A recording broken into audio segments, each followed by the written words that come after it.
الحمدللہ رب العالمین والصلاة والسلام علی سید الانبیاء والمرسلین محمد وعلی آلہ واصحابہ اجمعین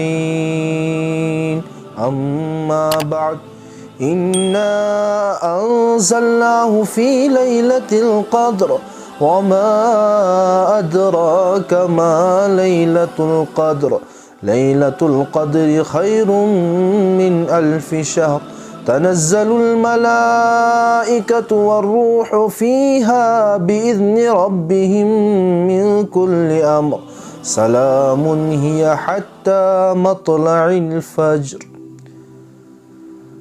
ناظرین کرام، السلام علیکم ورحمۃ اللہ وبرکاتہ۔ اللہ تبارک و تعالی نے انسان کو بے شمار نعمتیں عطا کی ہے۔ ان نعمتوں میں سے ایک نعمت رمضان المبارک بھی ہے۔ اللہ تبارک و تعالی نے رمضان المبارک امت کو عطا کیا، اور اس رمضان المبارک میں اللہ تبارک و تعالی نے قرآن حکیم، قرآن کریم کو نازل فرمایا۔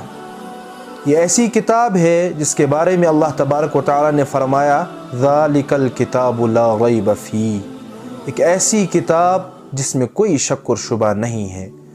ھدی للمتقین، ایسی کتاب جو پرہیزگاروں کے لیے، جو ایمان والوں کے لیے، جو متقی لوگوں کے لیے ہدایت کا ذریعہ ہے۔ اللہ تبارک و تعالی نے اس رمضان المبارک میں شب قدر یعنی لیلۃ القدر عطا کی امت کو۔ لیلۃ القدر یہ کیا ہے؟ اس لیلۃ القدر کو اللہ تبارک و تعالی نے اتنی عظیم اور مرتبت والی رات کیوں بنایا؟ ایک وجہ مفسرین کرام یہ بیان کرتے ہیں کہ اللہ تبارک و تعالی نے اس رات میں قرآن کریم کو نازل کیا، جیسا کہ ارشاد فرمایا انا انزلناہ فی لیلۃ القدر، کہ ہم نے لیلۃ القدر کی رات میں قرآن کریم کو نازل کیا۔ لیلۃ القدر، قدر کے کیا معنی ہیں؟ قدر کے ایک معنی یہ ہے تقدیر الامور، یعنی اس رات میں اللہ تبارک و تعالی معاملات کو تقسیم کر دیتے ہیں، پورے سال کا بجٹ پیش کر دیتے ہیں۔ یعنی ایک انسان کتنا جیے گا، کب مرے گا، کتنا کھائے گا، کتنا پیے گا، کہاں رہے گا، کہاں جیے گا، یہ ساری چیزیں اس رات میں اللہ تبارک و تعالی متعین کر دیتے ہیں۔ اگرچہ اللہ تبارک و تعالیٰ کے علم میں، علم ازلی میں، علم قدیم میں یہ چیزیں پہلے سے معلوم ہیں کہ کون کتنا جیے گا، کون کتنا کھائے گا، لیکن اس رات میں اللہ تبارک و تعالیٰ پورے سال کے معاملات کو تقسیم کر دیتے ہیں۔ فرشتوں میں پورے معاملات کو تقسیم کر دیتے ہیں۔ اسرائیل علیہ السلام کے پاس لسٹ پہنچ جاتی ہے کس کی موت کب ہوگی، بارش برسانے والے فرشتے کے پاس اس کے معاملات پہنچ جاتے ہیں۔ یعنی ہر فرشتے کے بعد پورے سال کے معاملات اللہ تبارک و تعالیٰ ان کے سپرد کر دیتے ہیں۔ تو ایک معنی تو اس کے یہ ہے تقدیر الامور، یعنی معاملات کو اس رات میں تقسیم کر دیتے ہیں اللہ تبارک و تعالیٰ۔ دوسرے معنی اس کے یہ ہے کہ قدر کے معنی ہے قدر و منزلیت، اس رات کی عظمت اور برکت، یعنی یہ رات اس کی عظمت اور برکت بے انتہا ہے۔ کیوں اس رات کی عظمت ہے؟ فیہا یفرق کل امر حکیم، اس رات میں اللہ تبارک و تعالیٰ معاملات کو تقسیم کر دیتے ہیں۔ اس رات میں اللہ تبارک و تعالیٰ پورے سال کے معاملات کو بانٹ دیتے ہیں۔ تو یہ دوسرے معنی ہے۔ تیسرے معنی اس کے یہ ہے لیلۃ الضیق، یعنی اس رات میں فرشتوں کی اتنی تعداد روئے زمین پر آ جاتی ہے کہ یہ زمین بھر جاتی ہے۔ اللہ تبارک و تعالیٰ آسمانوں سے فرشتوں کا نزول زمین پر فرماتے ہیں، اور یہ زمین پوری کی پوری بھر جاتی ہے۔ تو یہ ہے قدر کے معنی۔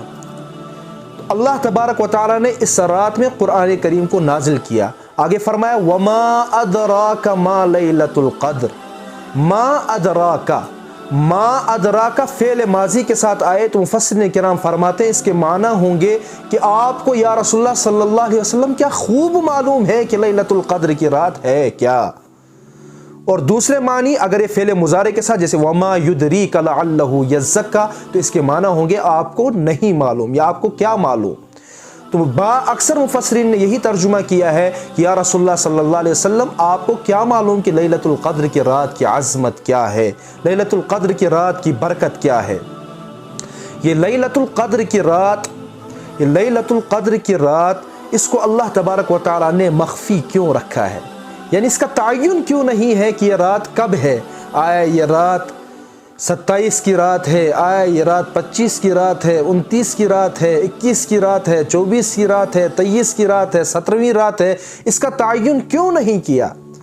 تو اس کا جواب یہ ہے کہ اللہ تبارک و تعالیٰ نے جن چیزوں کی عظمت اور جن چیزوں کی رفعت زیادہ ہے، اللہ تبارک و تعالیٰ نے ان چیزوں کو مخفی رکھا ہے۔ جیسے قرآن اللہ تبارک و تعالیٰ نے قیامت کو مخفی رکھا ہے، کسی کو معلوم نہیں قیامت کب آئے گی۔ حضرت وہ حدیث جبرائیل کے اندر آتا ہے کہ فرمایا قیامت کی نشانی کیا ہے؟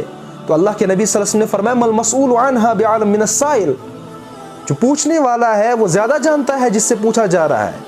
مجھے معلوم نہیں قیامت کب آئے گی، قیامت کی نشانیاں بتا ہوگی، قیامت کب آئے گی تو قیامت کا معلوم نہیں۔ اسی طرح سورہ طٰہٰ کے اندر فرمایا اکاد اخفیہا لتجزا کل نفس بما تسعی، کسی کو معلوم نہیں قیامت کب آئے گی، قریب ہے قیامت، معلوم نہیں ہے۔ اگر یہ پتہ چل جائے تو لوگ تو عبادتیں کرنے لگ جائیں گے، کہ اگر پتہ چل جائے 1 سال کے بعد قیامت آنے والی ہے تو لوگ عبادتوں میں مشغول ہو جائیں گے، لوگ نمازیں پڑھنا سٹارٹ کر جائیں گے، اللہ کے قریب آ جائیں گے۔ اگر ان کو معلوم ہو جائے 10 سال کے بعد قیامت آئے گی تو 9 سال تک گناہوں میں مبتلا رہیں گے، اور 9 سال کے بعد سوچیں گے آخری سال میں عبادت کر لیں۔ اسی لیے اللہ تبارک و تعالیٰ نے اس کو مخفی رکھا۔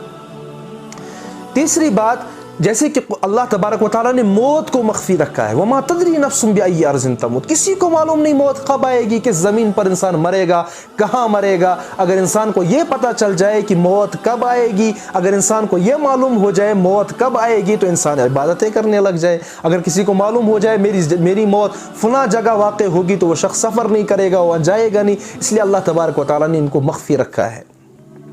تو شب قدر کی رات کو بھی اللہ تبارک و تعالیٰ نے مخفی رکھا ہے، کسی کو معلوم نہیں یہ شب قدر کب ہے۔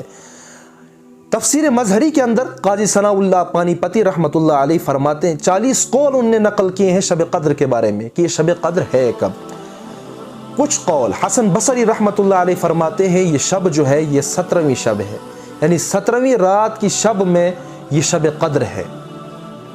یوم الفرقان 18 رمضان المبارک کے دن جو غزوہ بدر ہوا ہے اس سے پہلے والی رات کو شب قدر کی رات ہے۔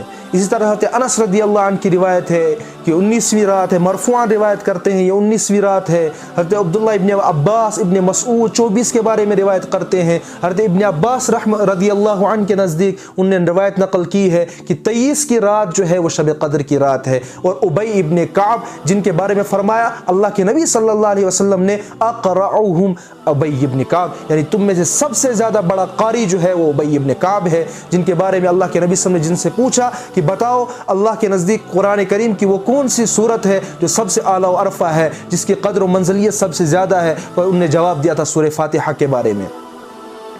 تو ابی ابن کعب رضی اللہ عنہ کے نزدیک 27ویں شب ہے۔ ابن عباس رضی اللہ عنہ وہ مختلف روایتیں ان سے منقول ہیں، وہ مختلف روایتوں سے ان کا پتہ چلتا ہے، ان نے فرمایا کہ یہ 27ویں شب ہی ہے۔ اور مفسرین کرام کا اتفاق اجماع اسی بات پر ہے کہ یہ 27 کی رات ہوتی ہے جس میں شب قدر ہوتی ہے۔ شب قدر 27ویں رات میں ہے۔ ابن عباس رضی اللہ عنہ نے اس کی کچھ توجیحات بیان کی ہے کہ یہ 27ویں رات ہے کیوں۔ سب سے پہلی توجیہ ان نے جو بیان کی ہے وہ یہ بیان کی ہے کہ سورہ قدر کے اندر اس میں 30 الفاظ ہیں، 30 لفظ ہیں، اور 27واں لفظ جو ہے وہ ہیا کا لفظ ہے، ہیا حتی مطلع الفجر، ہیا کا لفظ یعنی وہ شب قدر کی رات ہے۔ وہ 27واں لفظ جو ہے وہ ہیا آیا ہے، لہٰذا 27ویں رات جو ہے وہ شب قدر کی رات ہے۔ دوسری بات ان نے یہ بیان کی ہے کہ لیلۃ القدر، لیلۃ القدر اس لفظ میں 9 لفظ ہیں، اس کے 9 لفظ ہیں لیلۃ القدر، اور یہ سورہ قدر کے اندر 3 بار آیا، انا انزلناہ فی لیلۃ القدر وما ادراک ما لیلۃ القدر لیلۃ القدر خیر من الف شہر، 3 بار اس کا ذکر آیا ہے، گویا 9 بار لیلۃ القدر کا ذکر آیا ہے۔ تو اس سے معلوم یہ ہوتا ہے 9 کو 3 میں ضرب دیں گے تو یہ 27 ہوتے ہیں، تو معلوم ہوتا ہے کہ 27ویں رات ہی شب قدر کی رات ہے۔ بہرحال الغرض یہ تشبیہات اور توجیحات ہے، لیکن اصل بات یہی ہے کہ اللہ تبارک و تعالیٰ نے اس رات کو مخفی رکھا ہے۔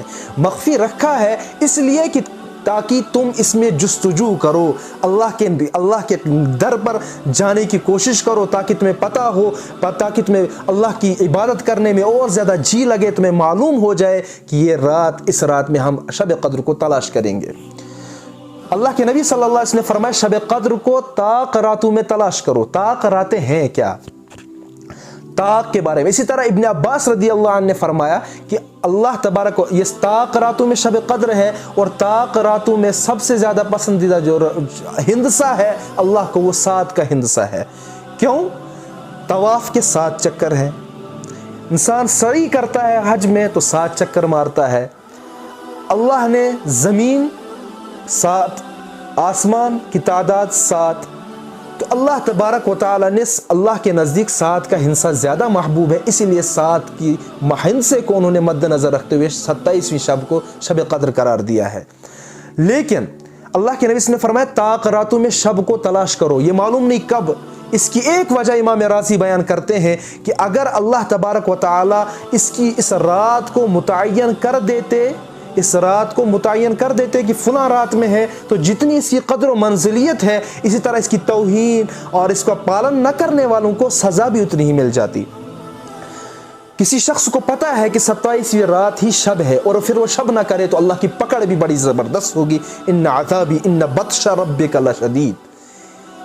تو اسی لیے اللہ تبارک و تعالیٰ نے حکمت اس میں یہ رکھی کہ کسی کو معلوم نہ ہو کہ شب قدر کب ہو، شب قدر کب ہے۔ محمد عربی صلی اللہ علیہ وسلم نے ایک واقعہ نقل کیا امام راضی نے کہ محمد عربی صلی اللہ علیہ وسلم اور حضرت علی رضی اللہ عنہ، حضرت علی کرم اللہ وجہ، مولا علی ایک ساتھ تھے۔ مسجد میں گئے، ایک شخص سو رہا تھا۔ محمد عربی صلی اللہ علیہ وسلم نے حضرت علی سے فرمایا علی اس شخص کو جگاؤ اور نماز کے لیے جگاؤ اس شخص کو۔ تو حضرت علی نے اس شخص کو نماز کے لیے جگایا۔ حضرت علی نے محمد عربی صلی اللہ علیہ وسلم سے پوچھا یا رسول اللہ صلی اللہ علیہ وسلم، آپ تو نیکی کے کاموں میں سب سے زیادہ آگے رہنے والے ہیں، آگے بڑھنے والے ہیں، تو آپ نے اس شخص کو کیوں نہیں جگایا؟ تو محمد عربی صلی اللہ علیہ وسلم نے فرمایا اگر میں اس شخص کو جگاتا اور یہ شخص نہ جاگتا تو یہ کفر میں ملوث ہو جاتا، یہ کفر کرتا، میرے کہنے کی وجہ سے اگر انکار کر جاتا۔ بعض اوقات انسان سویا ہوتا ہے، کوئی شخص کہے نماز پڑھو تو کہتا میں نہیں پڑھوں گا، تو اللہ کے رسول نے فرمایا آپ نے جگایا، اگر یہ نہ بھی جاگتا، اگر یہ نماز نہ بھی پڑھتا، انکار کر جاتا تو یہ کفر میں ملوث نہیں ہوتا، لیکن اگر میں جگاتا اور یہ نہ جاگتا تو یہ کافر ہو جاتا۔ تو اسی لیے اللہ تبارک و تعالیٰ نے اس شب کو مخفی رکھا ہے۔ فرمایا وما ادراک ما لیلۃ القدر، لیلۃ القدر خیر من الف شہر، 1000 مہینوں سے رات افضل ہے۔ یعنی اس رات کو جس نے پا لیا سمجھو اس نے بہترین رات کو پا لیا۔ بعض لوگ اس کی وہ تفسیر کرتے ہیں، بعض لوگوں نے یہ بیان کیا ہے کہ 83 سال کی عبادت، یا وہ 83 سال کی عبادت بن جاتی ہے، 4 ماہ اتنے ہو جاتے ہیں۔ لیکن اصل قول یہ ہے کہ عربی کا ایک قانون ہے کہ کثرت کو بیان کر کے اس کی کسی چیز کو بیان کر کے اس کی کثرت کو بیان کیا جاتا ہے، یعنی اس کی قدر و منزلیت، اس کی افضلیت بے شمار ہے، بے انتہا اس کی افضلیت ہے، اس کی قدر و منزلیت بے انتہا ہے۔ تو فرمایا لیلۃ القدر خیر من الف شہر تنزل الملائکۃ والروح، اس رات میں ملائکہ روئے آسمان سے زمین پر آتے ہیں، تنزل الملائکۃ والروح، اور جبرائیل علیہ الصلوۃ والسلام بھی اس رات میں زمین پر اترتے ہیں۔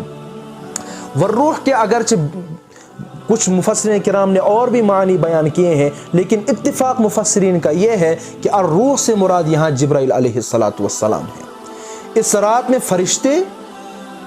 میں فرشتے آتے ہیں، اور اس رات میں جبرائیل علیہ الصلوۃ والسلام کا نزول بھی روئے زمین پر ہوتا ہے۔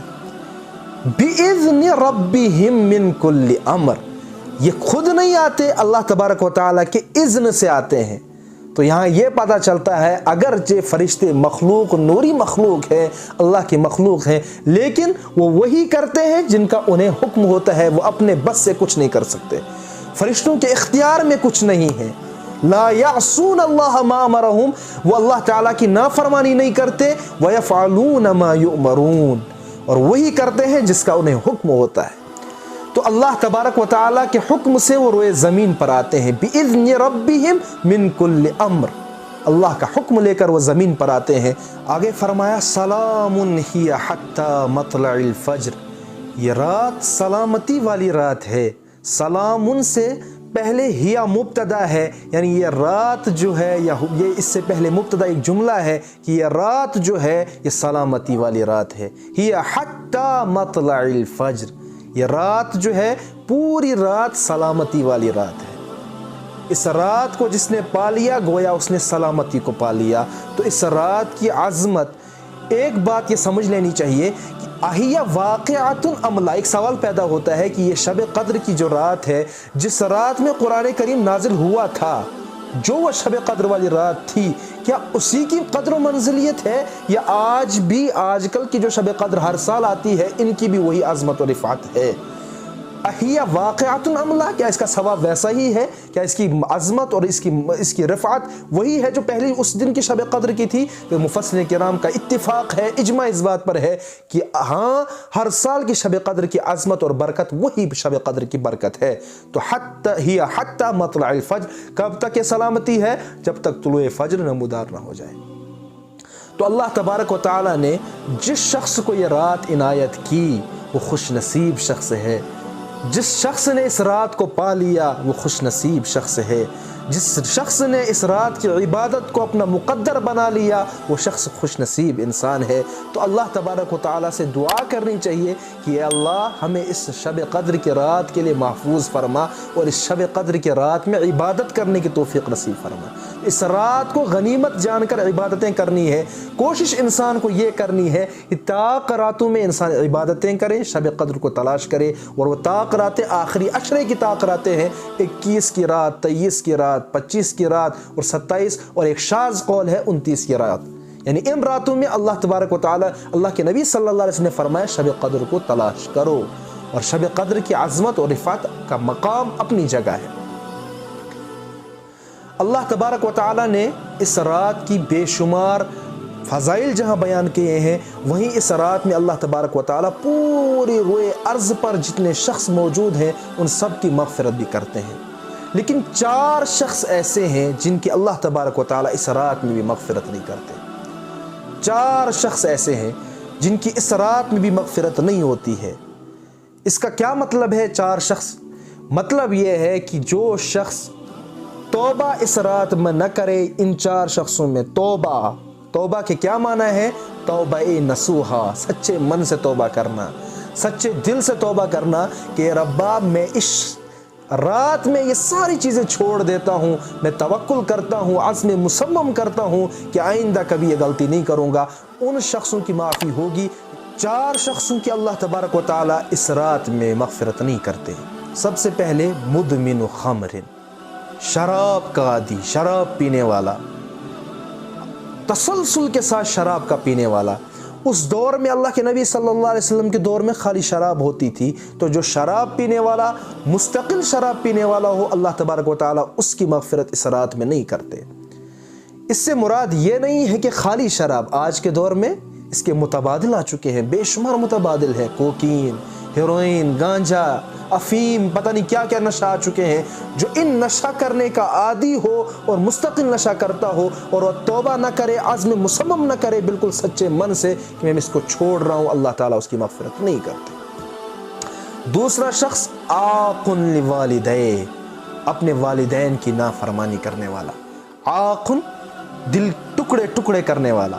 عاق لوالدین، جو اپنے والدین کی نافرمانی کرنے والا ہو، جو اپنے والدین کے ساتھ بدسلوکی کرنے والا ہو، جو اپنے ماں باپ کے دل کے ٹکڑے ٹکڑے کرنے والا ہو، اللہ تبارک و تعالیٰ اس کی مغفرت بھی اس رات میں نہیں فرماتے. اس کا یہ مطلب نہیں ہے، ایک نیچرل سی چیز ہوتی ہے، ماں باپ کے ساتھ اولاد کی بلند آواز میں گفتگو ہو جاتی ہے. جو بلند آواز میں گفتگو ہو جاتی ہے وہ نیچرل ہے، ہو جاتی ہے. اللہ پھر ماں باپ سے معافی مانگ لیتا ہے، وہ معاف ہے. اللہ تعالیٰ اس کو نافرمانی اس کو نہیں کہتے. نافرمانی کا مطلب یہ ہے تسلسل کے ساتھ ماں باپ کے دل کے ٹکڑے ٹکڑے کرنے والا کوئی شخص ہے، ماں باپ کی نافرمانی کرنے والا کوئی شخص ہے، تو اللہ تبارک و تعالیٰ اس رات میں بھی اس شخص کی مغفرت نہیں کرتے. تیسرا شخص وہ ہے جو صلہ رحمی کو توڑنے والا ہو، جو رشتہ داری کو توڑنے والا ہو. قاطع رحم، جو رشتہ داری توڑنے والا ہو. ذوی الارحام کس کو کہتے ہیں؟ ذوی الارحام ماں اور باپ کی طرف سے جو رشتے ہوتے ہیں انہیں ذوی الارحام کہتے ہیں.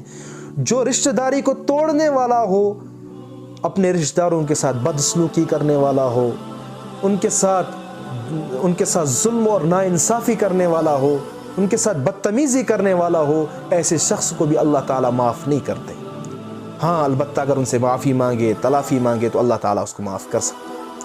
اور چوتھا وہ شخص ہے جس کو اللہ تبارک و تعالیٰ اس رات میں معاف نہیں کرتے، وہ ہے الشاحن، یعنی دل میں بغض و کینہ رکھنے والا، حسد رکھنے والا، دوسروں کے لیے جلنے والا، دوسروں کی ترقی سے جلنے والا، دوسروں کے لیے برا سوچنے والا، کینہ اور حسد سے بھرا ہوا دل جس کا ہو، اللہ تبارک و تعالیٰ اس کی مغفرت بھی اس رات میں نہیں کرتے۔ تو اللہ سے دعا کیجئے اللہ تعالیٰ ہم سب کو ماں باپ کی اطاعت، ان کی فرما برداری اور ان ساری برائیوں سے محفوظ رکھے، اور اس رات میں ہماری اللہ تبارک و تعالیٰ مغفرت فرمائے۔ اللہ تبارک و تعالیٰ ہم سب کو عمل کرنے کی توفیق نصیب فرمائے۔ وآخر دعوانا ان الحمد للہ رب